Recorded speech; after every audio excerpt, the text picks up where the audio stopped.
Hello. Before I moan about my autism assessment report, which I received last week, I want to emphasise how important it is to seek an assessment or diagnosis if you think that you need support. For example, reasonable adjustments in the workplace. Please bear in mind that psychologists, like autists, are all different. An assessment is not the definitive version of who you are. Only you can decide that, however badly written or well written your assessment report might be. As I said, I've just received my autism assessment report, and here are some highlights. This assessment is based on the World Health Organization International Classification of Diseases. Your facial expressions showed some variation at times, however overall this was limited. Your intonation was also something which had limited variation, which made inferring your emotions or feelings more difficult for others. You didn't tend to descriptive gestures outside of the demonstration task, and those which you used in this task were not consistent throughout your demonstrations either. I honestly don't know what that means. Your mother observed that your facial expressions can be more neutral with minimal variation, and this can come across to others as being aloof. Maybe, though causing the perception that I'm aloof is completely unintended. My internal expressions are volcanic, though I appreciate it's harder to judge these, especially in a world that values surface over substance. That was a joke, sort of. Your mother also mentioned that you can interrupt others and butt into their conversations without realising you have done this. No, I don't. Your mother reported that from her observations, you preferred not to wear clothes as a child. In the autism assessment, conversation was able to flow between you and the assessor. However, this could often feel one-sided and centred on you and your experiences. Literally, the whole point of the assessment was to talk about me. The more I read this comment about me being one-sided in my own autism assessment, the dizzier and more depressed I feel. When offering information to the assessor, you tended to go off on tangents frequently, offering information that wasn't always relevant to the question you were asked. You got me there. There's one or two reasons why I'm currently going through an ADHD assessment. There were times when the assessor was able to try and encourage reciprocity or leave prompts which we would expect someone to ask for more information about.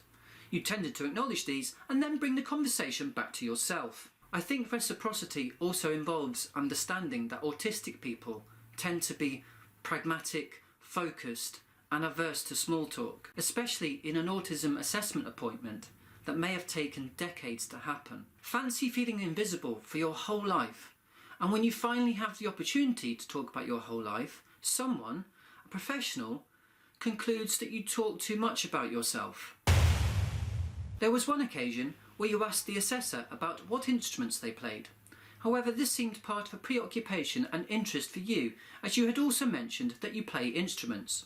I still, in my 40s, cannot understand why it is so offensive to neurotypical people when you share your interest in another person's interest. Why is autistic enthusiasm so difficult to appreciate? We also felt in the ADOS that you had some level of preoccupation around ASC as well as ADHD, and often would bring this up across multiple contexts when it wasn't always relevant to the topic.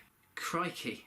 Well, I can only suggest that if you think you might be autistic and/or an ADHDer, you might be tempted to link autism and ADHD to your whole existence.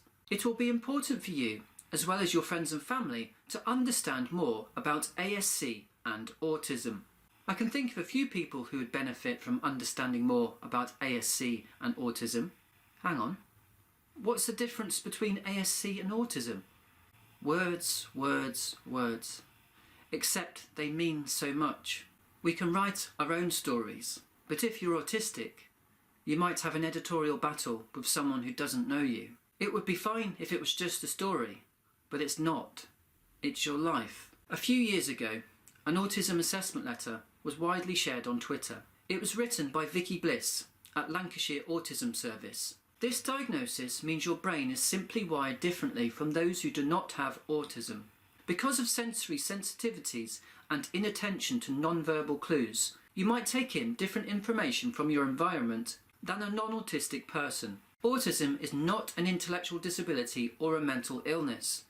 It is a neurodevelopmental difference, meaning as you were developing in utero, different and often quite splendid wiring was being established.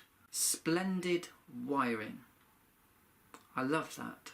This is what allowed you to develop some of the remarkable skills that autistic people exhibit. It establishes you as a lovely person who has eccentricities, who is different from the norm and who does not always follow the crowd. Now, I understand that the purpose of an autism assessment report is not to give a glowing tribute so you can feel good about yourself. It's meant to help you understand yourself and demonstrate to the neurotypical world that you may need support. However, my report made me feel defective because I'm different, because I'm autistic. It made me feel bad for talking about me and my autistic experiences. I very rarely get the chance to talk about those, which is one big reason why I set up this channel. Thank you for listening and take care.